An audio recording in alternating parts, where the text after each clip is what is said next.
Video kali ini saya akan menjelaskan secara singkat kepada Anda mengenai apa itu Metaverse, kemudian teknologi yang ada di dalam Metaverse. Metaverse adalah platform DeFi nomor 1 di dunia, yang mana arti dari DeFi itu adalah Decentral Finance. Metaverse ditemukan atau dirancang dan diciptakan oleh Lado Ovchinnikov dari Rusia, yang mana sistem yang digunakan atau diterapkan di Metaverse sudah ada sejak tahun 2020 hingga sekarang di dalam 3 blockchain yang berbeda, yakni Ethereum, Tron, Binance. Dan terbukti masih berjalan hingga sekarang dan masih menghasilkan bagi mereka yang menjalankan bisnisnya. Selanjutnya kita akan membahas apa itu DeFi. DeFi menggunakan teknologi blockchain serta cryptocurrency yang menghapus adanya perantara saat bertransaksi, ungkap Mike Edwards, seorang CEO perusahaan investasi DeFi kedua di Inggris bernama Dispersion. Ada aktor di tengah itu membuat aktivitas berjalan menjadi lebih cepat, murah, efisien serta aman. DeFi dibangun di atas Ethereum, sebuah platform kripto nomor 2 terbesar di dunia. Penggunanya untuk smart contract yakni beroperasi mandiri untuk fasilitas kontrak serta transaksi. Sistem keuangan terdesentralisasi pada intinya memungkinkan pembeli, pemberi pinjaman dan peminjam, antara lain, dapat berinteraksi dengan satu sama lain tanpa melibatkan diri mereka dengan perantara seperti bank, perusahaan dan institusi, jelasnya. Edward mengatakan sifat DeFi adalah transparan dan bisa diakses semua orang. Setiap pengguna memiliki kontrol penuh atas aset mereka dan berinteraksi lewat teknologi dan aplikasi terdesentralisasi. Selanjutnya kita akan membahas tentang apa itu smart contract. Smart contract pertama kali dikenalkan pada tahun 1994 oleh Nick Szabo. Ia memperkenalkan sistem yang memformalisasi dan mengamankan jaringan komputer dengan cara mengombinasikan protokol antar muka para penggunanya. Szabo adalah ilmuwan komputer yang memperkenalkan Bitgold pada tahun 1998, 10 tahun sebelum diluncurkannya Bitcoin. Dia juga menginisiasi ide dibuatnya sistem pembayaran yang mengombinasikan produk sekuritas dan pasar derivatif dalam format beragam.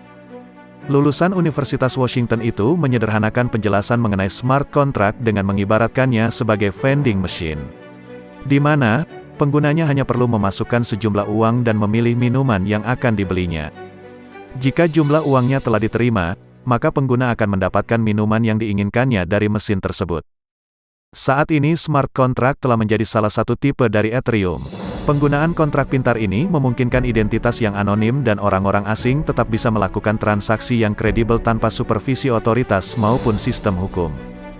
Ia meramalkan di masa depan kontrak digital akan menggantikan kontrak fisik yang dinilainya boros sumber daya. Kini, smart contract yang diinisiasi olehnya bahkan diprediksi akan menjadi kunci revolusi jasa keuangan di masa depan. Sifat otonom dari smart contract membuatnya seperti program yang berjalan sendiri. Ia menjalankan program yang dirancang untuknya jika semua persyaratan terpenuhi, tidak peduli siapapun yang telah mengaksesnya.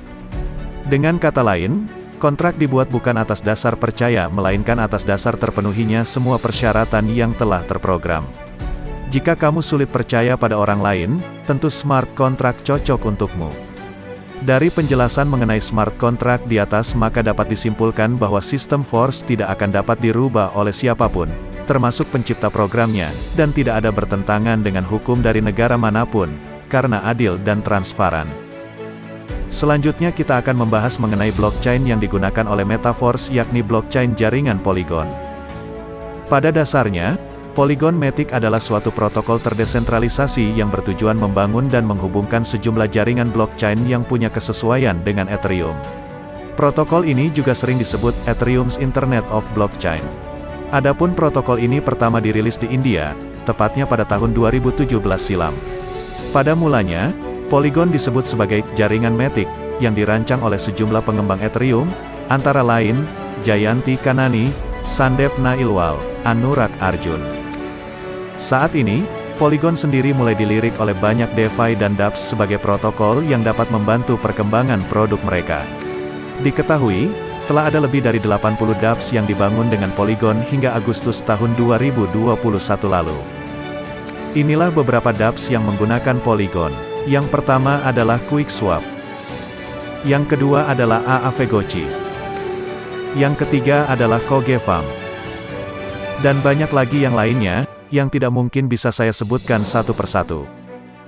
Dari penjelasan di atas, maka dapat kita simpulkan bahwa pengembang Metaverse yakni Mr. Lado Oktanikov tidak sembarangan dalam memilih jaringan blockchain.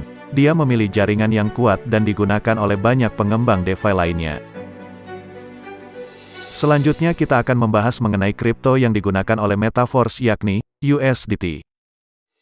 USDT adalah sebuah aset kripto yang mengklaim nilai per asetnya senilai dengan $1. Sehingga, pergerakan naik turunnya mengikuti kurs dolar, berbeda dengan aset kripto seperti Bitcoin. Pada saat beberapa aset kripto lain mengalami pelemahan beberapa waktu ke belakang, bahkan anjlok cukup dalam, aset kripto yang dirilis oleh Tether Limited ini tetap berada di kisaran angka $1 dengan kecenderungan naik tipis. Menanggapi hal tersebut, menurut CEO Digital Exchange, Dwi Sudarto menilai ketika tren turun biasanya pemegang koin kripto berlomba-lomba membeli aset ini, sehingga menyebabkan harga USDT naik.